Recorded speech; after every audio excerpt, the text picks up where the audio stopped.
وہ اسلام جو امریکہ میں تیزی کے ساتھ لوگ اس کو پڑھ رہے ہیں اور اسلام قبول کرتے جا رہے ہیں، امریکہ پریشان ہے کہ ہم اسلام کے خلاف جتنی سازشیں کرتے ہیں وہ سب ناکام ہو جاتی ہیں، اور خود امریکہ اپنے ہی بستی میں، اپنے ہی علاقے میں اسلام کو بڑھنے سے نہیں روک پا رہا۔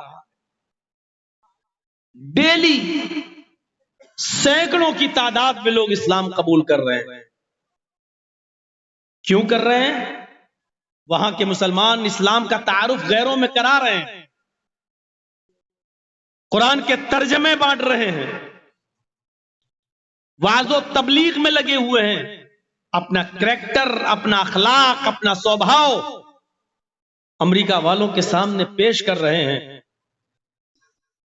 ان کو لگتا ہے کہ میڈیا جو تصویر دکھا رہی ہے وہ غلط ہے، اصل اسلام یہ ہے جو یہ مسلمان پیش کر رہے ہیں۔ ہم کیا پیش کر رہے ہیں دنیا والوں کے سامنے؟ ہمارا کریکٹر اور ہمارا اخلاق دیکھ کر کون آدمی ہمارے قریب ہوگا؟ کون ہم سے جڑے گا؟ جس مدرسے کے لیے آپ جلسہ کرا رہے ہیں، اس مدرسے کو ہم تعاون دے رہے ہیں اور یہ امید رکھتے ہیں کہ اس مدرسے سے جو بچے پڑھ کر عالم بن کر نکلیں گے وہ برائیوں پر قدغن لگائیں گے، روک لگائیں گے اور اسلام کی دعوت و تبلیغ میں ایک اہم رول ادا کریں گے۔ ہم جن طلباء سے یہ امید لگائے بیٹھے ہیں، انہی اسلامی طلباء کے سامنے، انہی پڑھنے والے بچوں کے سامنے آپ اپنا رویہ یہ دکھائیں گے تو کون سا شخص اسلام سے متاثر ہوگا؟ آپ ہمیں یہ بتائیے۔ جس اسلام کے بارے میں قرآن کہتا ہے ان الدین عند اللہ الاسلام، اللہ کے نزدیک پسندیدہ مذہب اسلام ہے، کیا یہ اسلام جو ہم پیش کر رہے ہیں؟ اور جس دین کے بارے میں اللہ نے کہا تھا الیوم اکملت لکم دینکم واتممت علیکم نعمتی ورضیت لکم الاسلام دینا، آج میں نے تمہارے لیے تمہارے دین کو کمپلیٹ کر دیا، تمہارے لیے تمہارے دین کو مکمل کر دیا، واتممت علیکم نعمتی، اور اپنی نعمتوں کا اتمام کر دیا، اپنی نعمتیں ہم نے پوری کر دی، وَرَضِيتُ لَكُمُ الْإِسْلَامَ دِينًا، اور اللہ نے کہا تھا میں تمہارے اس دین اسلام سے میں راضی ہو گیا، تمہارے اس دین اسلام سے میں خوش ہو گیا، اس دین کو میں نے پسند کر لیا۔ اب آپ بتائیے کیا وہ یہی دین تھا جس کو اللہ نے پسند کیا تھا؟ ہمیں اس دین کو سمجھنا ہوگا جس کو اللہ نے پسند کیا اور جس کو سب سے اچھا دین کہا ہے، اور جو دین آدم علیہ السلام سے لے کر محمد الرسول اللہ صلی اللہ علیہ وسلم تک لے کر آئے، اور وہ دین جس کا چرچا دوسرے مذاہب کے اندر بھی موجود، جس دین کو ہم مانتے ہیں کہ نبی اکرم صلی اللہ علیہ وسلم کے ہاتھوں پورا ہوا، اور جس نبی کا ذکر دوسری مذہبی کتابوں میں موجود ہو، اس نبی کی تعلیمات پر ہم کتنا عمل کر رہے ہیں؟ نام کے ساتھ جس نبی کا ذکر آیا ہو اور اس کی تعلیمات کو گرہن کرنا، اس کی تعلیمات کو اپنانے کا حکم غیروں نے دیا ہو۔ ویداہ مت پرش مہانی مادتو ورڑ تپس پرستات ینیایا، احمد ایک مہان پرش بن کر آئے گا، احمد پرش، احمد ایک مہان پرش بن کر جنم لے گا، انتم رشی ہوگا، کل کی اوتار ہوگا، آخری پیغمبر ہوگا،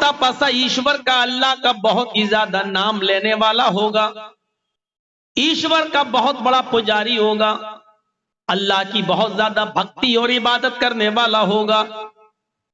پرستاد، ایشور کی طرف سے جو وہ شکشا لے کر آئے گا